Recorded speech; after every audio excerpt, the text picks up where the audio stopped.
นะโมตัสสะภะคะวะโตอะระหะโตสัมมาสัมพุทธัสสะนะโมตัสสะภะคะวะโตอะระหะโตสัมมาสัมพุทธัสสะนะโมตัสสะภะคะวะโตอะระหะโตสัมมาสัมพุทธัสสะจากนี้ต่อไปเราทั้งหลายได้น้อมกายวาจาใจ เพื่อน้อมนำธรรมะคำสอนของพระองค์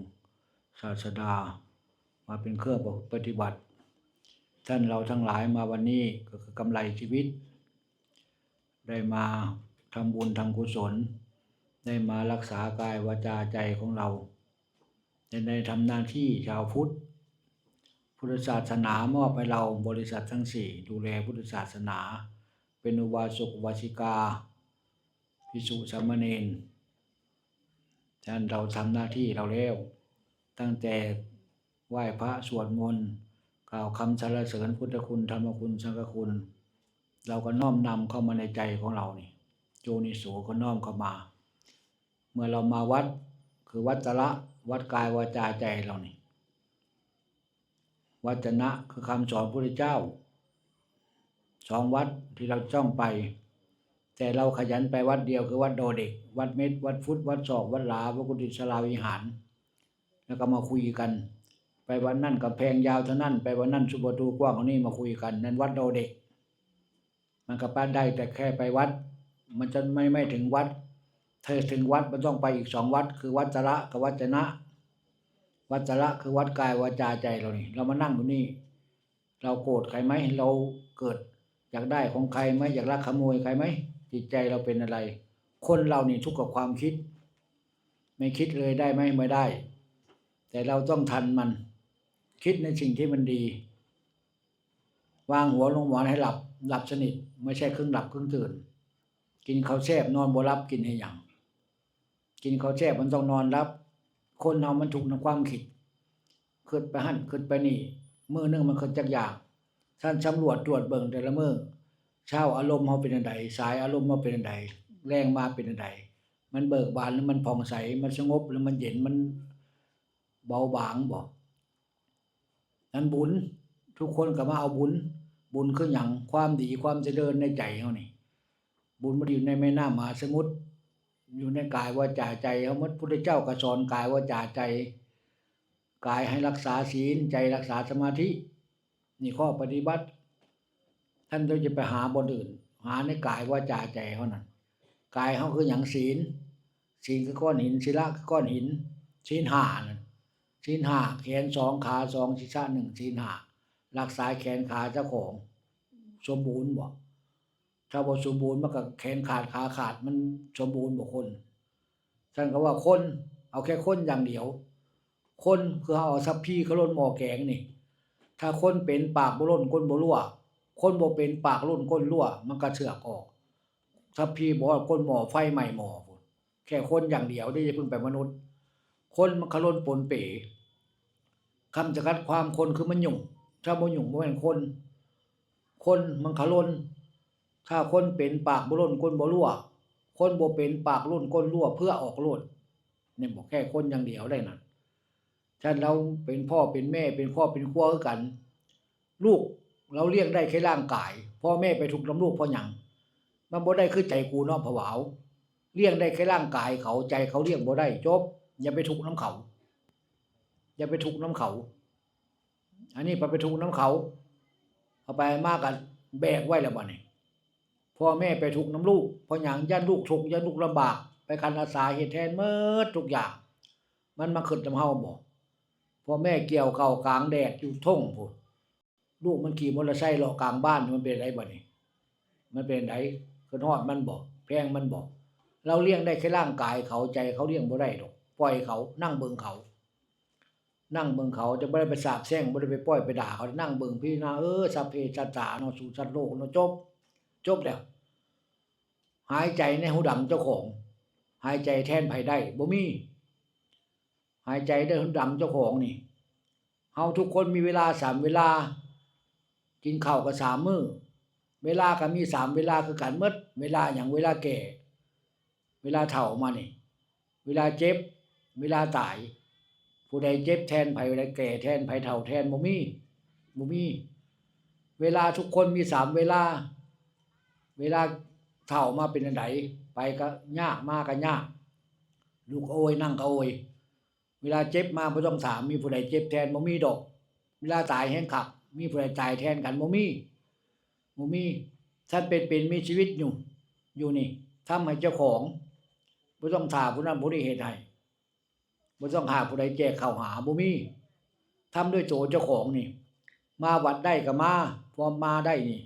ย่างไปมาเป็นมาแม่นโอ้ยบ่ไปเลยเพราะว่าเฒ่าจักวันจังไปมันบ่แม่นยังแข็งแรงมาได้มาเอากำไรชีวิตเฒ่าแล้วมันบ่ต้องมาแล้วเขาแก่มาเขาหามมามีประโยชน์นั่นฉะนั้นเฮาก็หาให้ตัวเองความแก่ความเจ็บอยู่ในเฮาหมดบ่อยู่นำไผลูกเจ็บแทนบ่มีผัวเดี๋ยวตายแทนเฮาก็บ่มีเมียตายแทนผัวก็บ่มีเป็นมีชีวิตอยู่บ่ได้ย้านก็ได้คนเฮาแปลกบ่ผัวก็บ่ย้านเมียก็บ่ย้านผัวเพราะคนละพ่อละแม่เด้กระดูกข้างเน็บฝาเฮือนโลดมึงก็กูวัดใจก็โลดได้บ่ยามมียามเป็นบ่ได้ย้านกันผัวมันตายก่อนเมียพย้านผีผัวมาหลอกเห็นบ่แค่เมียตายก่อนผัวก็ย้านผีเมียมาหลอกพ่อแม่ตายก่อนลูกก็ย้านผีพ่อผีแม่มาหลอกเป็นบ่ย้านกันตายดับบ่ย้านกันแปลว่าหยังฉะนั้นมันบ่แม่นหันสำรวจตรวจเบิ่งเจ้าของเฮามีเวลาผู้อื่นได้ก็ต้องมีเวลาเจ้าของเวลาเจ้าของก็อย่างเวลาแก่โตมาเป็นอะไรเวลาเจ็บมาเป็นอะไรเวลาตายมามันเป็นอะไรแม่นคักแม่นบุญเขาจิบุญเขาสากบุญเขาประดับดินนั่นคือเจ้าเคยไปแล้ววะ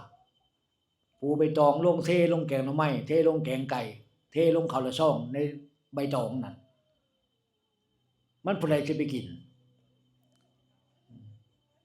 เป็นหยังบ่ใส่ภาชนะใส่ถ้วยใส่ชามงามๆไปให้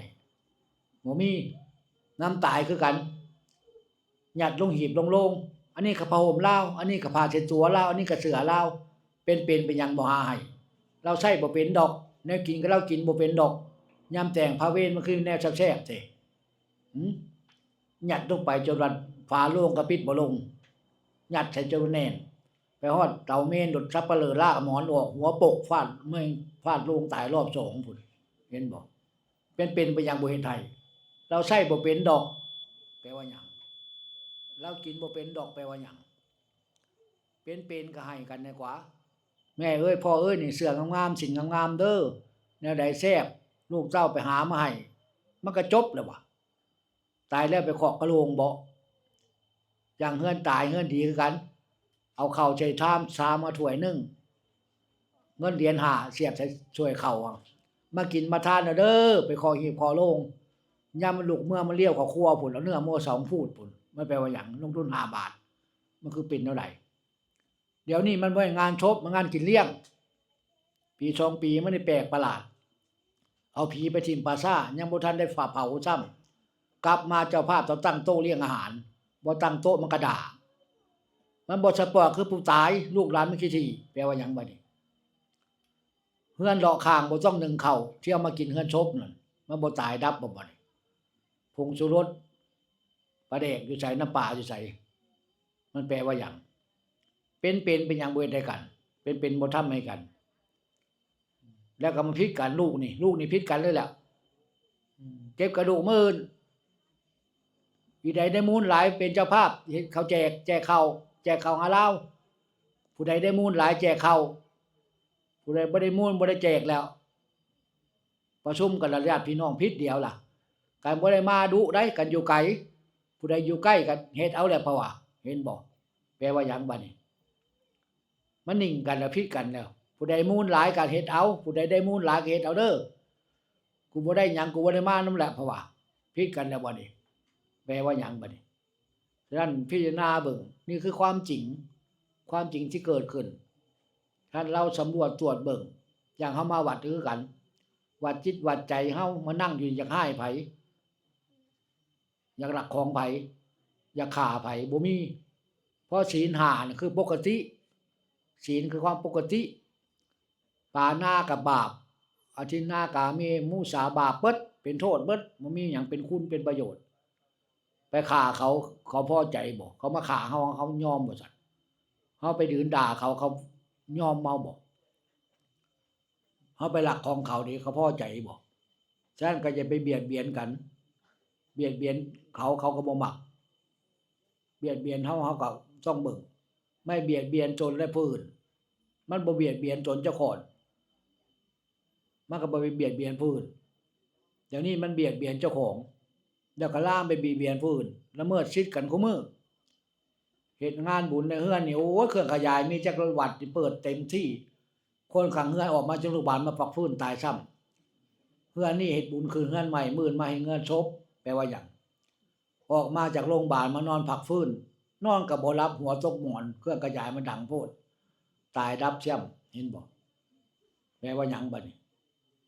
มันบ่แม่นให้ความเคารพกันให้เกียรติกันแม้แต่ลูกเต้าพ่อแม่คือกันให้ความเคารพกันให้เกียรติกันจังห้าสิตายก็พุทโธพุทโธอยู่บ่จะเป็นจะไปบ่อยไปด่าลูกนั่นปากพ่อแม่มันศักดิ์สิทธิ์คือหยังเจ้าฟังไว้ได้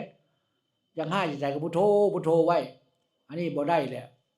คันที่ก็เป็นคันแตกแล้วแต่รับแต่ไหว้ก็เอาด่าไปฉังลูกเจ้าของให้มันเจริญให้อยู่ดีมีแห้งอย่างห้าจิตใจกับพุทโธธรรมโมไว้ลูกเจ้าของเห็นได้จ้ะชั่วดีกับลูกเจ้าของอันนี้บ่ได้แล้วมันขึ้นล่ะโทสะมันเกิดล่ะด่าลูกบ่ได้พุทธได้เกิดมันหอนสิเจริญบัดนี้มันก็บ่เจริญแล้วว่าท่านเฮาต้องทบทวนเด้มันคือคู่คนน่ะความโกรธแค่ได้ขึ้นนี่บึดๆว่ายามมันได้ขึ้นนี่โยกย้ายของเจ้าของ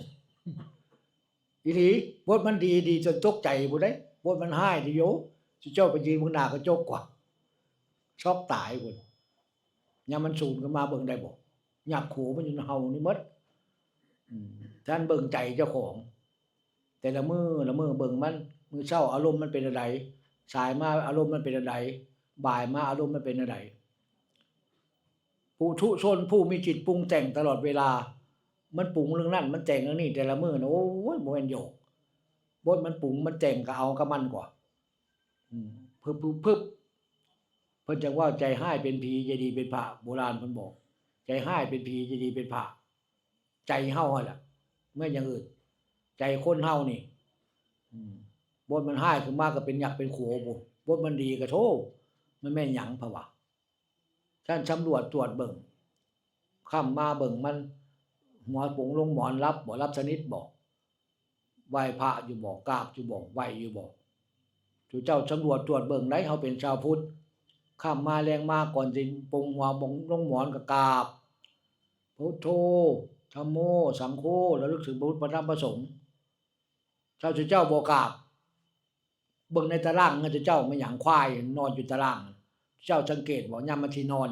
มันคุเข่ารู้ซะก่อนได้ควายหั่นมันคุเข่าไว้ธรณีซะก่อนได้กว่ามันสินอนเฮาเป็นคนบ่จักกราบจักไหว้แปลว่าหยังบัดนี้เอิ้นเทวดาใดมารักษามีก็บ่อยู่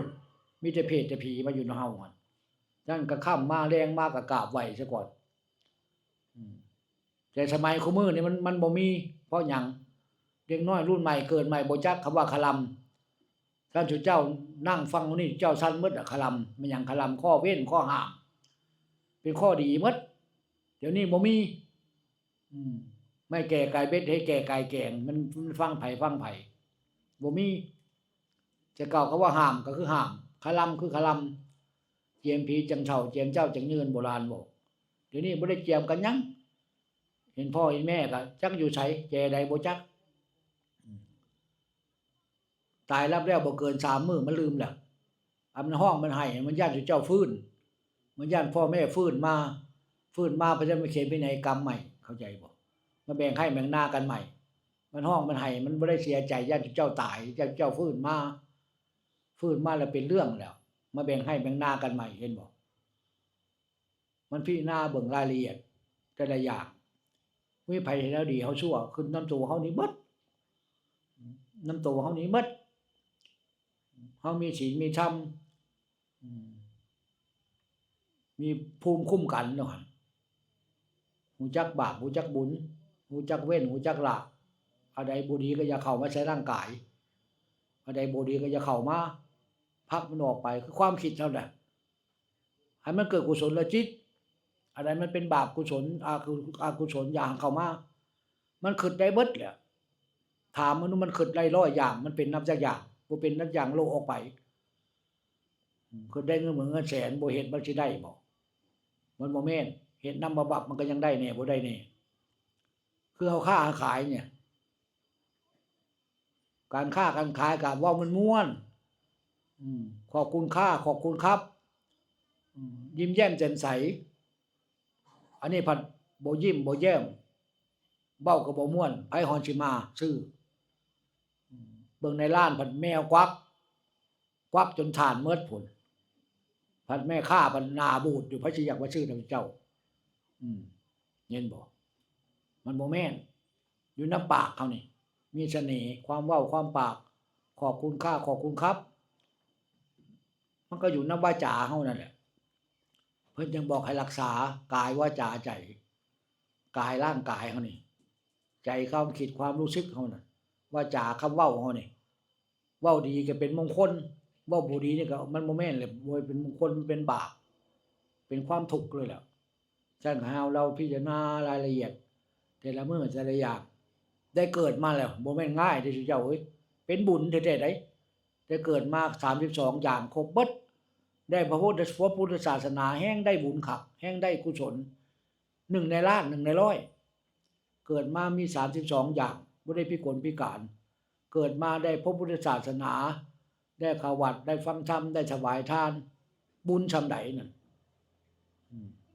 ฉะนั้นเฮาก็รักษาไว้ทำไว้ประพฤติปฏิบัติไว้วันศีลบ่ละวันพระบ่เว้นไปได้มื้อใดก็ไปพวกไปได้แล้วก็บ่จำเป็นก็จะไปฝากกัน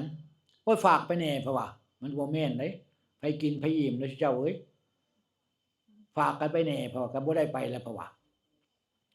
มันบ่แม่นหลังบ้านแฮ่งหนักกว่าหั่นไปโลดอย่าคู่กินหยังก็แล้วดอกเพราะว่ามันคิดเอาแนวใด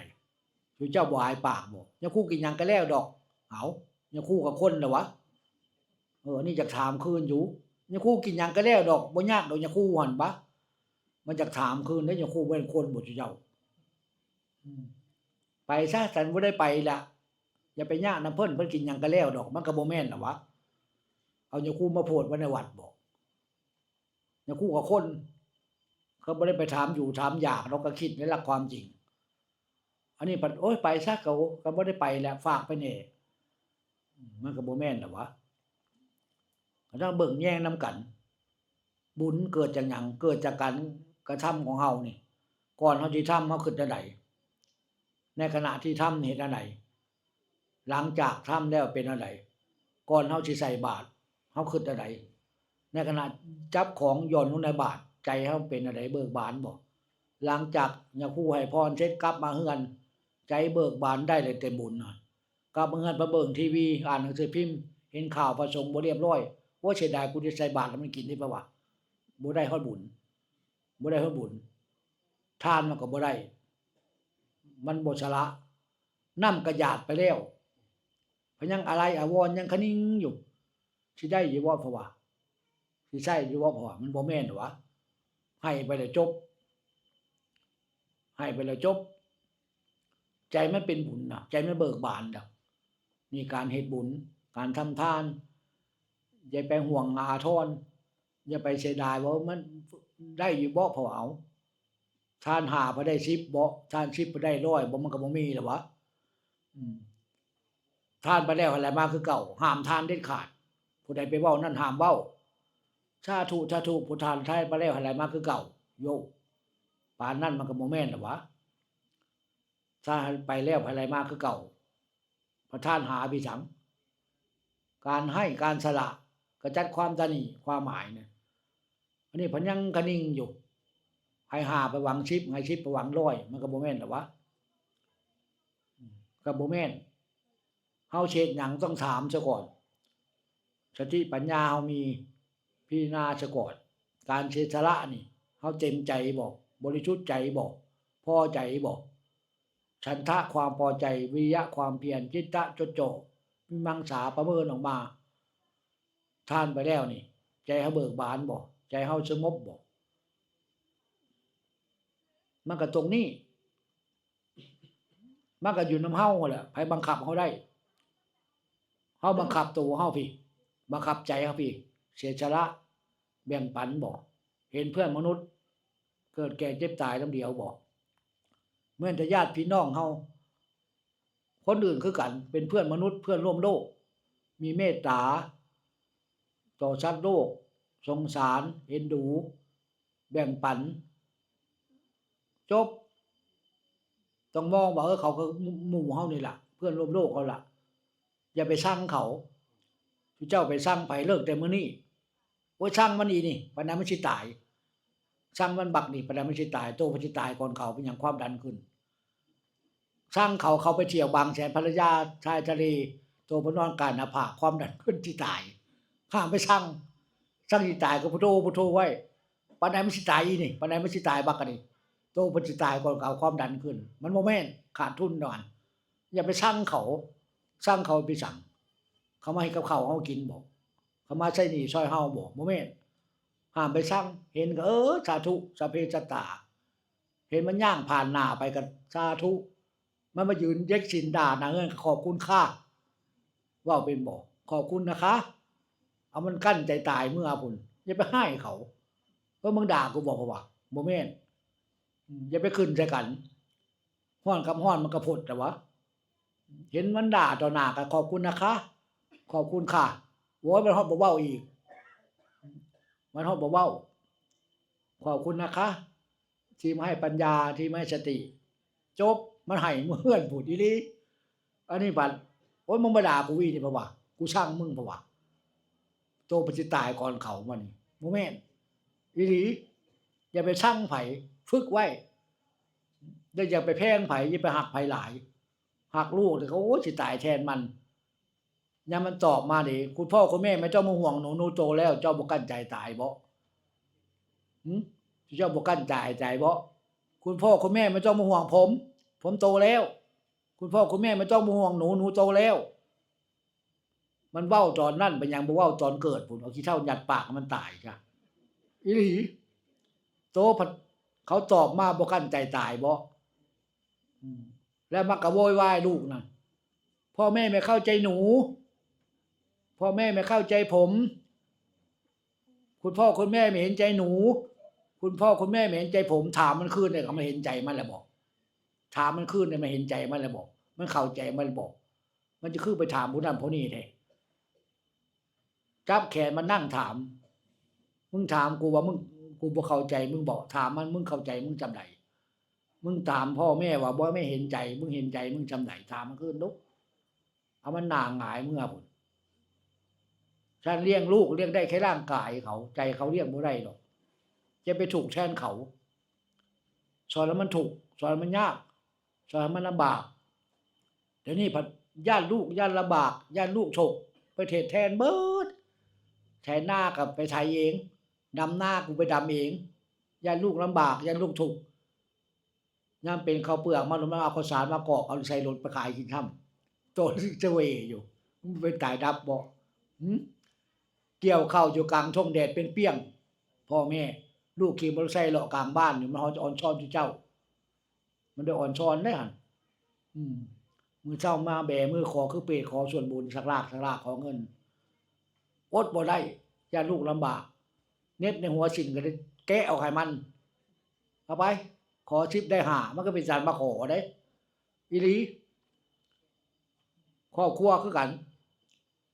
พ่อมันเป็นหยังจะกินเหล้าก็ลูกมันให้ไปซื้อมากินลูกบ่ไปซื้อมันก็เจ็บลูกบ่มีเงินไปเอานำแม่มึงหั่นแม่ก็คว้าหัวสิ้นให้บี้ให้จีกให้เอาไปให้มันกินมันเมาแล้วมันสินอนเพราะว่าทั้งแม่ก็ดีเป็นตาหัว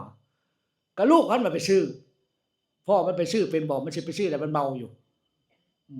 แม่เองก็รำคาญเอาไปซื้อให้มันสิแตกแล้วมันก็นอนดอกเพราะว่ามันก็บ่แม่นน่ะวะก็บ่แม่นโบราณยังว่าผัวยิบเมียซอยผัวสร้างเมียเป็นเดี๋ยวนี้บ่แม่นมันผัวเพศเมียผีคุมื้อเนี่ย ผัวยิบเมียมั่งมันก็เป็นหยังบัดนี้มันก็บ่แม่นแล้ววะฮักกันที่แรกน่ะเดือนแรกน่ะโอ้ยคือสิตายแทนกันนี่พอได้ลูก1ลูก2นั้นด่ากันแล้วล่ะกูบ่แต่งมึงกูก็บ่ลำบากเป็นนำกูตัดสินใจแต่งมึงนี่มึงเอามึงมาเป็นผัวกูจังยากกูเอามึงมาเป็นเมียกูยังลำบากเอาเว้ากันหาตายไปจังบัดนี้ยามแต่งงานแจกการ์ดช่องหมดตำบลนั่นยังเขาบ่มามื้อใดเจ้าพิษเดียวแจกการ์ดออกไปแน่มื้อนั้นกูสิพิษเดียวสิมาฟังกูนี่มื้อนั้นกูสิตีกันมื้อนั้นกูสิด่ากัน แจกไปในบ้านนั่นการ์ดคือการ์ดแต่งงานแจกไปนี่อีหลีมันแปลว่าหยังลามฮอดลูกเกิดมาบ่รู้เรื่องก็ด่าเขาลูกเป็นน้ำสูเกิดมาก็ทุกข์ยากเอารู้จักมันเท่ากันมันเกิดมาตายพี่ซักอืมแม่นแม่ยิ่งแฮงคักเจ็บท้องของลูกนี่ปุ๊ดเป็นตาหน่ายสิล้มสิตายกูหลาบแล้วกูจื้อแล้วข้อยบ่เชื่อบ่เกิน3เดือนออกมาอีกแล้วเป็นตาหัวบ่ยามเบ่งลูกนี่คือมันสิตายนี่กูหลาบแล้วกูจื้อแล้วยังบ่ทันได้คลานซ้ำบักแรกนั่นอีแรกก็ยังบ่ทันได้ขวามได้หงายซ้ำมีใหม่แล้วมันหลาบบ่มันจื้อบ่นี่มันบ่เห็นมันจื้อมันหลาบอืมมันบ่เข็ดบ่หลาบเห็นบ่ทุกข์มันบ่จักว่าทุกข์นั่นสิเจ้าต้องคิดคักๆเลี้ยงได้แค่ร่างกายเขาลูกเขาเฮาเลี้ยงบ่ได้ดอกใจเฮาเลี้ยงร่างกายเขาได้ใจเขาเลี้ยงบ่ได้แต่เฮาเป็นผู้พี่เลี้ยงให้ข้อคิดเขาแนะนำเขายามสิเว้าเขาก็ด้วยเหตุด้วยผลใช้สติปัญญาอย่าไปใช้อารมณ์อืมบางคนก็มาจมแล้วลูกฉันก็บ่ได้ใจฉันได้ใจชูเจ้าก็เป็นโพเบ้ชูเจ้าแล้ววะอย่าไปทุกข์นำมันอย่าไปยากนำมันผัวเมียคือกันให้เกียรติกันเคารพกันซื่อสัตย์ต่อกันจบคือจะเมื่อแต่งงานแปลว่าหยังจ้ะญาติผู้ใหญ่ฝ่ายชายรดน้ำสังญาติผู้ใหญ่ฝ่ายหญิงรดน้ำสังน้ำที่เขาหยาดลงในมือเขาถ่ายทานสู่แล้วขาดจากความเป็นลูกเป็นเต้าก่อนแล้วเข้าใจบ่เขาทานไปแล้วน้ำหยาดลงในมือหันเขาขาดจากเป็นพ่อแม่แล้วสองผัวเมียสู่ไปน้ำกันได้มงคลสมรสได้มงคลสมรสตายไปสังโศเขามัดหัวสู่ไว้เขาล่ามคอสู่ไว้ไปน้ำเดียวเจิมหน้าเขาตีหน้าแดนไว้เดี๋ยวประจานไว้หั่นสู่ไปน้ำกันไปใช้กรรมใช้เวรน้ำกันคิดคักๆเป็นผัวเมียนี่กูมึงบ่ให้ว่าคอยเลยเจ้าเว้ากันดีเว้ากันจบๆสามัคคีกันครอบครัวตัดสินใจแล้วเฮ้ยเป็นเรื่องคน2คนบ่แม่นเรื่องคนอื่นแต่ละครอบครัวมันอยู่นำกันเลี้ยงมาบ่คือกันต้องถนอมน้ำใจกันซื่อสัตย์ต่อกันพ่อแม่เป็นแบบลูกออกมามันก็เป็นแบบผัวสร้างเมียแปลงผัวยิบเมียซอยลูกออกมามันก็จบก็งามผัวหยักเมียผีลูกออกมาก็เป็นเพศเป็นผีสิวะพ่อพิมพ์แม่พิมพ์เฮ้ยลูกออกมามันก็เป็นตามพิมพ์มาแหละอยากให้ลูกดีอยากให้ครอบครัวดีก็อยู่แต่พ่อแม่คือเฮามีปู่ย่าตายายนั่นปู่ย่าตายายสอนมาใดก็ตกลูกตกหลานมันก็ดีมาแล้วความดีมันก็อยู่นำเฮานี่พ่อแม่แนะนำให้ดีสิตายถ้ามันบ่ไปก็ปล่อยมันแล้วญาตินำให้มันพุ่นแผ่เมตตามันสัพเพสัตตาจบตรงนี้ทุกข์ได้ใจใจมันทุกข์อุกน้ำใจใจมันอุกเจ็บใจเจ็บหยังก็บ่เอาเจ็บใจท่านต้องให้ใจมันสบายใจให้มันเบาใจให้มันเย็นเกิดมันก็เจ็บเพราะมันเกิดหยังเกิดแก่มันเฒ่ามันก็เจ็บหันเจ็บนี่เมื่อเจ็บมันก็ตายมันบ่เลี้ยงให้เจ้าได้ว่าเจ็บคักๆก็จังตายดีบ่ดีบ่ได้เจ็บก็ตายหมับบ่ได้เฒ่ามันก็เจ็บเห็นบ่บ่เลี้ยงให้เจ้าว่าเฒ่าซะก่อนจังเจ็บเจ็บซะก่อนจังตายบ่แม่นพุทธเจ้าจะบอกอย่าประมาทอย่าประมาทพิจารณาคักๆอย่าประมาทบ่ทันได้เฒ่ามันก็ตายบ่ทันได้เจ็บมันก็ตายเห็นบ่มันเอาแนวใดซะท่านเท่ากับเบิ่งแต่ละมื้อนั่งเบิ่งนอนเบิ่งยืนเบิ่งมันเป็นได จิตใจเฮามันจิตบ่งใดค่าบ่งใดมันยากบ่งใดเดือดร้อนบ่งใดเบิ่งมันทุกข์เพราะหยังมันยากเพราะหยังไปแบกไปหามไปสั่งเมื่อยก็พักนักวางเมื่อยก็นั่งลงพักนักก็วางลงอย่าไปโวยวายอย่าไปจมเหนื่อยพักหนักวางอันนี้เหนื่อยเพิ่นบ่พักนักเพิ่นบ่วางแปลว่าหยังแบกไว้ไปสั่งบัดนี้แบกเงินแสนบ่ฉะนั้นเฮาก็คิดคักๆนั่งก็คิดนอนก็คิดย่างอยู่ก็คิดปงหัวลงหมอนก็พุทโธพุทโธอยู่เทวดาก็มารักษาในใจเฮานี่เบิดใจดีก็ดีเบิดใจบ่ดีบ่ดีจักอย่างเลิกคือการนัดหมายเลิกคือเลิกคือการนัดหมายเลิกดีคือพร้อมถ้าบ่พร้อมบ่ได้ดีจักอย่างยกเสเอกเจ้าโทคือกัน9 นาฬิกา 9 นาทีสร้างประมาณ2 คนมันแบกมันยกก็ได้บ่เท่ากันหักสำหัวกันเลิกดีบ่เลิกนั่งหัวพุ่นเห็นบ่เลิกคือการนัดหมายความพร้อมบรรโลกาวินาศไปเบิ่งโรงพยาบาลแผนกห้องคลอดหมอจนได้ดมยามันได้ลูกมื้อจักมื้อจักคนบรรโลกาวินาศวันธงชัยเต่าเมนมีเวลาได้พักเผามื้อใดจักศพเห็นบ่พุทธเจ้าบ่ได้พาถือฤกษ์ถือยามเด้อิทธิพลดวงดาวบ่ได้เกี่ยวกับชีวิตเฮากำหนดชีวิตเฮาพี่กำหนดชีวิตเฮาพี่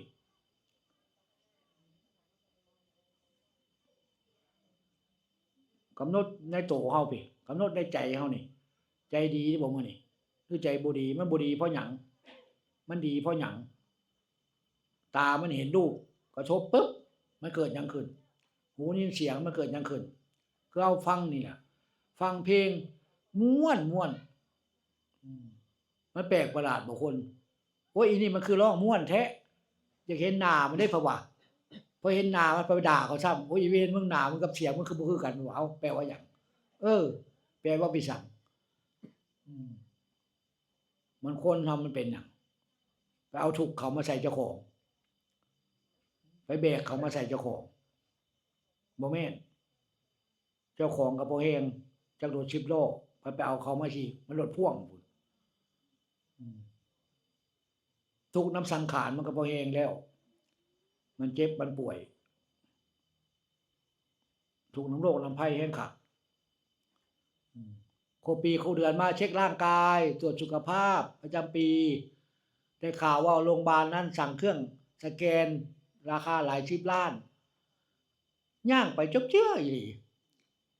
นั่งรถไปอย่างดีๆกินข้าวแซ่บนอนหลับก็ไปนอนรอดอุโมงค์กลับมาบ้านมารอผลตรวจเขาส่งมาเรากินบ่ได้เรามารับสิตายเขาแล้วแปลว่าหยังนั่นก็กินบ่ได้นี่ก็กินบ่ได้มีแต่พิษเบิดกลายเป็นหยังป่วยใจแล้วบัดนี้กลายเป็นป่วยใจบ่ได้ป่วยกายป่วยใจสุดท้ายกินอาหารชีวจิตกินไปกินมาเป็นโรคจิตอีหลีเป็นโรคจิตนั่นก็กินบ่ได้นี่ก็กินบ่ได้มีแต่พิษเบิดมีแต่สารตกค้างเอาแปลว่าหยังเอาดวงพลาสติกมาบัดหัวไว้บ่มันจะบ่มีสารพิษมันก็บ่แม่นแต่ว่าคนเลยเสียไปโดยเปล่าประโยชน์เสียไปโดยเปล่าประโยชน์ไปหาหมอหมดหมอก็ไปน้ำหมอไปหาหมอผีก็ไปน้ำผีมีเคราะห์มันหยังเคราะห์กองระฆังแขวนไว้มันดังเองบอกแค่บอกคลอดไปเคราะห์เป็นเคราะห์ถามขึ้นเนี่ยมันยังเคราะห์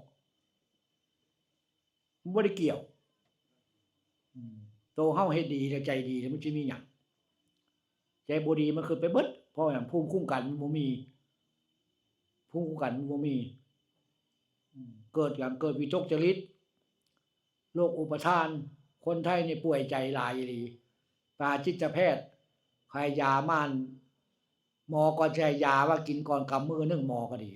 ให้คนป่วย3 เม็ดหมอซัดกำมื้อนึงหมอจิตแพทย์นั่นหมอสิป่วยกว่าคนป่วยเพราะหยังมันเกิดป่วยใจบ่สบายแล้วกูสิเป็นกูสิตายแล้วบัดนี้ฉันต้องทำใจให้สบายทำใจให้สงบทำใจให้เบาทำใจให้นิ่ง ใจเฮาบ่แม่นใจผู้อื่นไปห่วงเขาพี่สังไปคิดแทนเขาพี่สังไปหายใจแทนกันบ่มีดอกหายใจด้วยหูดังเฮานี่ไปหายใจแทนกันได้บ่มีลูกก็หายใจแทนพ่อแม่บ่ได้พ่อแม่ก็หายใจแทนลูกบ่มีดอกบ่มีท่านเพียงแต่ว่าเฮาต้องมีเวลาเจ้าของเดี๋ยวนี้กูเฒ่าแล้วกูชราแล้วเฮ็ดจั่งใดต้องระวังพอคร้านไปก็คร้านพอลุกไปก็จับหยังได้ก็จับอย่าไปฝืนอย่าไปเก่งลูกสิมาประคองว่าอย่ามาจับกูอย่ามาบายกูเอาเขาจักทำหน้าที่เขาโตไปเก่งกูบ่ยอมเฒ่าคร้านไปแล้วบ่คร้านอยากก็ว่ากูเฒ่าลูกย่างไปย่งๆหัวฟาดตรงนั้นได้ซะสมัยโบราณนั่นห้องน้ำกับห้องนอนมันไกลกันได้สมัยคุมื้อนี้คือกันคนสิกี้เป็นหยังจะมีกระโถนไว้ในใต้เตียงเขาป้องกันเด้อหั่นพอขอโทษอยากเบาอยากปัสสาวะ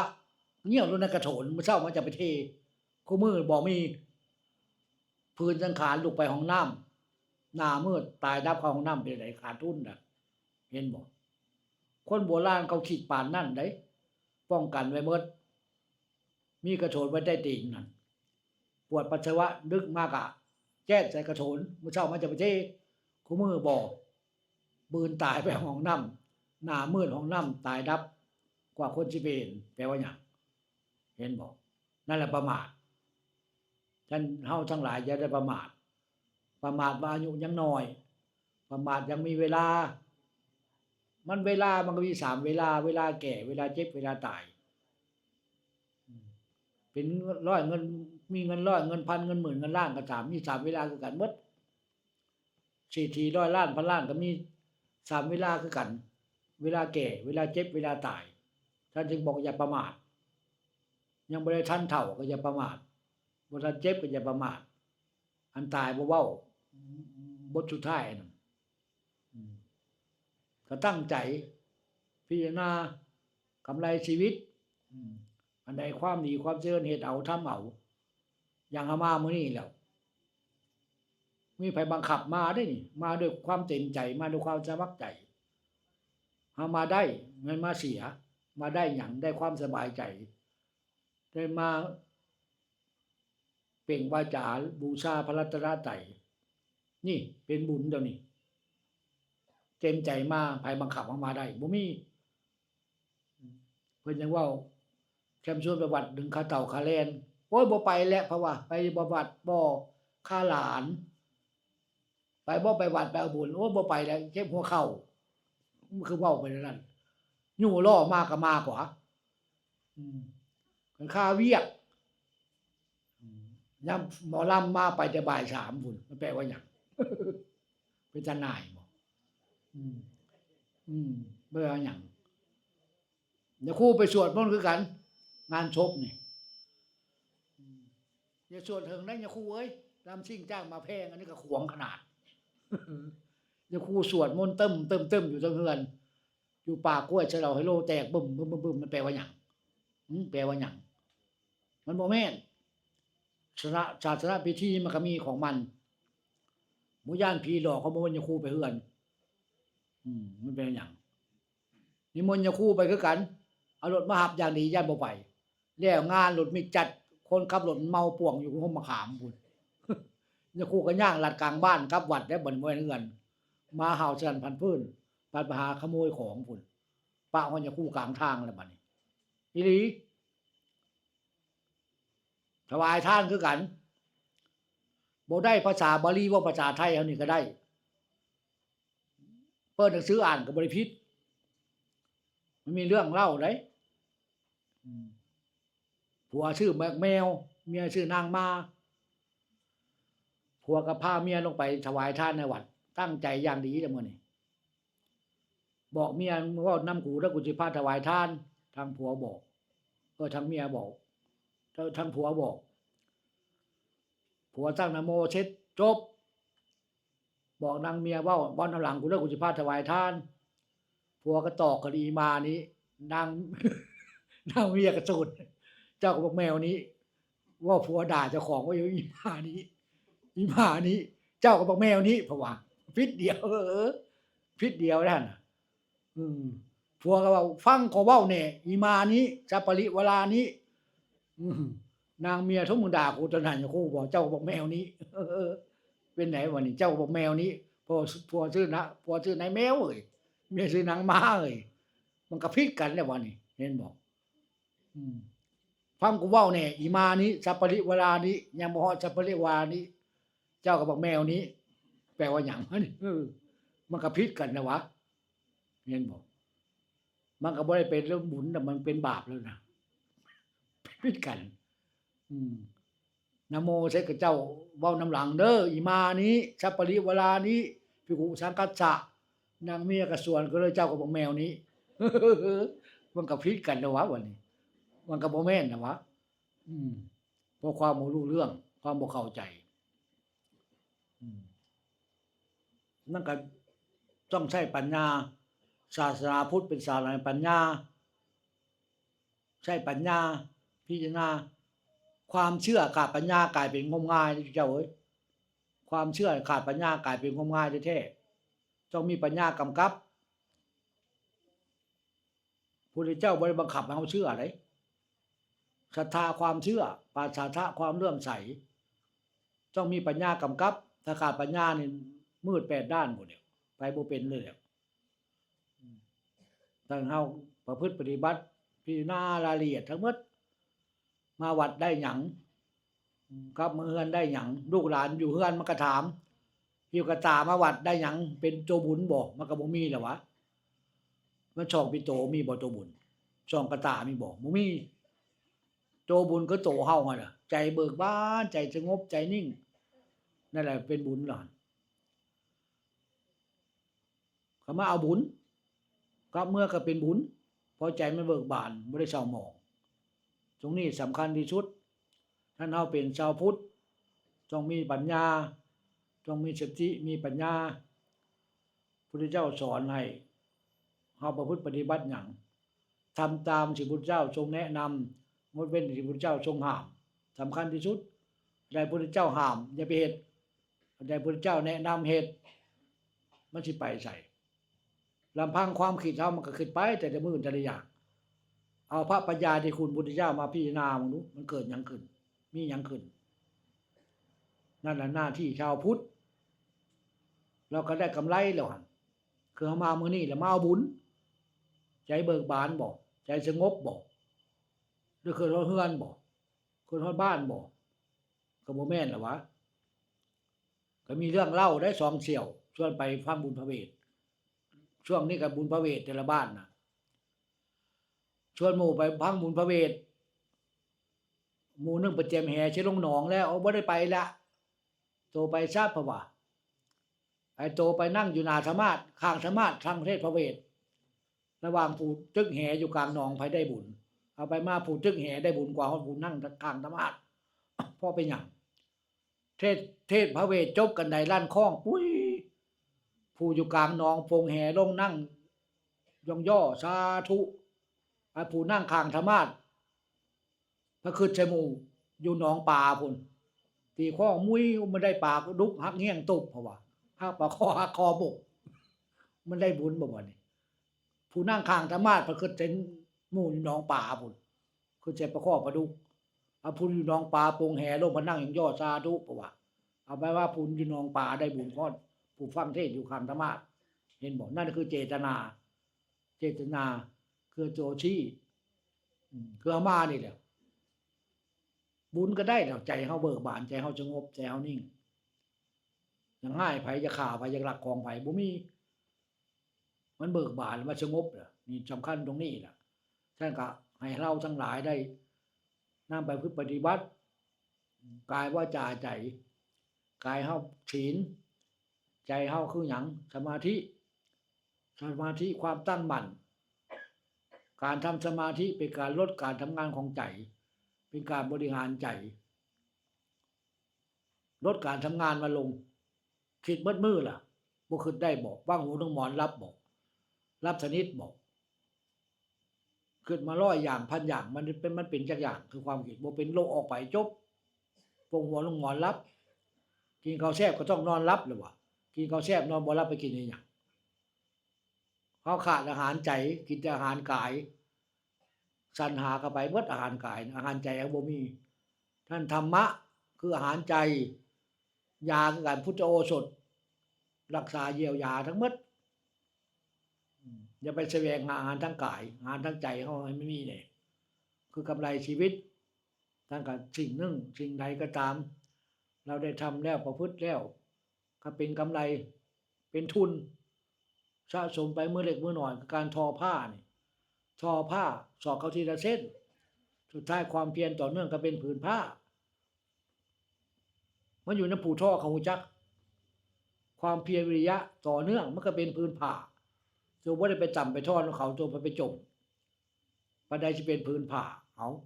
ก็เรื่องของเขาแหละวะเขามีความเพียรสุดท้ายมันก็เป็นผืนผ้าคือเฮากระทำคุมื้อนี่แหละมื้อเล็กมื้อน้อยตามกำลังเฮาการให้ทานอย่าลำบากการให้ทานอย่าทุกข์อย่าทุกข์อย่าลำบากแบ่งปันเท่าที่พอมีถ้าบุญเอาหน้าได้หน้าถ้าบุญเอาบุญได้บุญถามเจ้าของก่อนถ้าบุญเอาหยังแต่งกายมาวัดก็ต้องแต่งใจมาด้วยแม่นแต่งแต่กายมาได้ใจก็ต้องแต่งมานำได้ออกจากเฮือนเฮาแต่งกายไปต้องแต่งใจไปนำเฮาต้องเจอหยังตาเชนหยังหูได้ยินหยังผัสสะมันสิกระทบหยังแต่งใจไปนำบ่ได้แต่งแต่กายไปแต่งกายไปผัสใจบ่แต่งพอผัสสะกระทบโทสะจริตโมหะจริตขึ้นบึดกลายเป็นหยังกลายเป็นความบ่สบายใจแล้วบัดนี้เห็นบ่ฉะนั้นสิ่งนี้ล่ะต้องคิดไตร่ตรองไคร่ควรอันใดถูกอันใดผิดอยู่ในเฮาเบิดภาสิกิจเช่นเฮาดีเฮาชั่วบ่มีอยู่นำกายวาจาใจเฮานี่แต่ก็ขอให้ญาติโยมทั้งหลายได้มีสติปัญญาได้เสริมบุญบารมีสิ่งหนึ่งประการใดได้แนะนำไปแล้วก็ขอให้เป็นพระปัจจัยให้เราทั้งหลายได้ถึงพร้อมชื่อสติปัญญาให้มีบุญมีกุศลด้วยความสงบจิตสงบใจปล่อยวางอย่าแบกอย่าหามมันหลายอย่าไปยึดไปถือมันเป็นของกูบ่แม่นดอกพระเจ้าบ่เห็นบ่นกเขามันห้องอยู่ต้นไม้ยามคนเกี่ยวข้าวของกูมันบ่ได้มาเฮ็ดนาแล้วเขามันสิของกูได้ไดมันของชาวนาพุ่นเขาเกี่ยวเอาหมดมันก็จอบแต่เขาร่วงลงดินนั่นแหละของกูเห็นบ่ฉันก็ขออำนวยอวยพรให้ญาติโยมทั้งหลายประสบแต่ความสุขความเจริญทุกท่านทุกประการเทอญ